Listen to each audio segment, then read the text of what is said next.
Now, I bet you've been told that swing speed, that power, comes from the hips and the legs. Big muscles in the legs, they got a lot of speed, a lot of power, makes you feel like that's where it's happening from. Well, let me try to put that to the test here a little bit. If I was to lock my arms and try not to move my upper body's gonna move a little bit as I'm doing this, but just rotate my legs and my hips and just hit with my body. So no arm action at all, no real shoulder action separating my shoulder from my hips. Let's see how much swing speed I can get.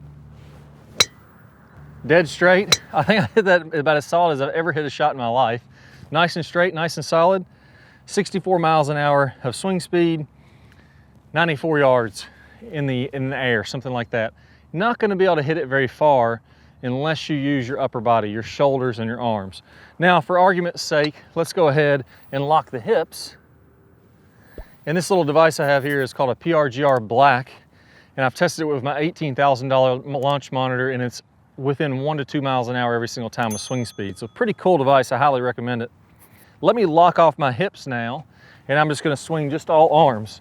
Now again, I realize I'm using my legs slightly. You can't truly turn off your legs and just use all arms, but I'm gonna do my best job of just trying to swing all arms. The last one again was, I can't even remember now, maybe 60 miles an hour, something like that. Now let's just use all upper body and see how much swing speed we can get there. There we go, that ball went a lot farther. And again, I know my hips barely moved a little bit. That one I swung 107 miles an hour, much, much faster. Obviously that ball flew a whole heck of a lot farther. So the real key here is realizing it's not to turn off your hips and not use them at all. It's definitely not to turn off your shoulders and your arms and not use those at all.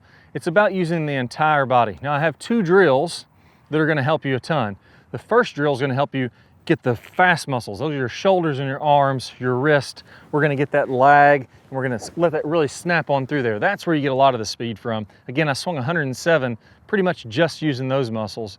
Then to get the rest of the swing speed, we're gonna add the hips and the lower body, really get that thing cranking and see if you can get your best drive ever. All right, so what I've done here is I've set up my golf bag. I would normally do this with something a little smoother than this. I just wanna give you the idea, and then you can recreate it with your own bag, just a countertop, whatever you have. Take your club, turn it upside down, and then what I want you to do is we're gonna make our backswing. We're gonna pause when this club is on this bag.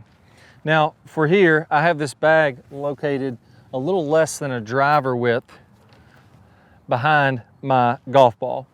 So what I'm gonna do here is I'm gonna feel like I keep my club on this bag, this grip on this bag, and I'm gonna open up my body. Notice how my hips are opening up, I'm clearing out of the way, and what I do is I have a ton of lag here. I got this big angle set in my wrist. So what this causes me to do, because this is about the same length as a driver, I can have my hands already over top of this golf ball, and then from there, I still have all this lag, and I'm gonna try to, as soon as this club comes off the bag, I'm gonna try to accelerate it as hard as I can. Most people hit up here. I'd be smacking the heck out of this golf bag, losing all my lag, burning up all that speed from my shoulders and my arms, which we talked about as the important part. This is gonna train you to get the speed down here at the golf ball. So as soon as that comes off the bag, then I'm gonna really be fast. I'm using my shoulders, my arms, and my wrist just to get as much swing speed as I can there. Now, you're not gonna get a ton of swing speed with this drill, but when we get that feeling and then we add it to the lower body, that's when your speed is really gonna take off. So now, let's do the same thing. I'm gonna feel like I have a bunch of lag here. You're gonna notice how my right heel comes off the ground a little bit. My right toe is on the ground. And then from there, I'm really gonna feel like I'm pushing off, almost like if I'm a pitcher and I'm letting that heel come up. I'm gonna feel like I push off of that right leg, and then my left toe is gonna come off the ground. I'm gonna go back on my left heel like that. So my feet, I want them to spin. So I'm gonna have this really late hit. I'm gonna get to here, and then I'm gonna open up my body and throw the club as hard as I can coming on through there. Now you'll notice Bryson DeChambeau has kind of a weird looking swing.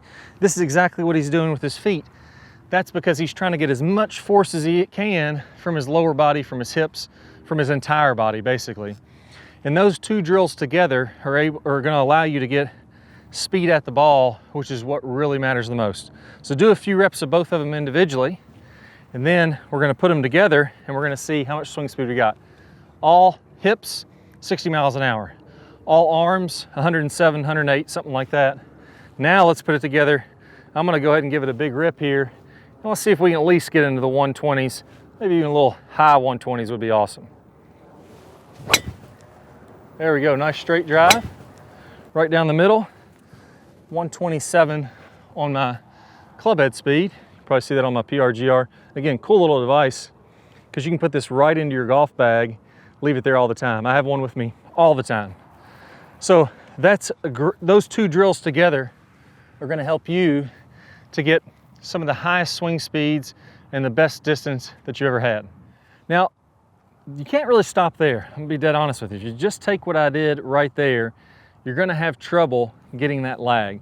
And one of the reasons is, and you may not have picked up on this, but if I was to stand up, my hands would get higher, my body would back out of the way from this, and I couldn't get off that golf bag and swing down and hit the golf ball. Now, if I'm just swinging the butt end of my club, and I have it on that golf bag and I have lag, and I get everything whipping through there, that may be really fast, but I can still stand up and do that.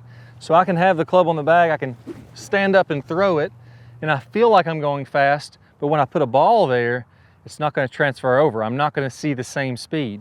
The piece that's missing is getting the hands low and staying in the posture.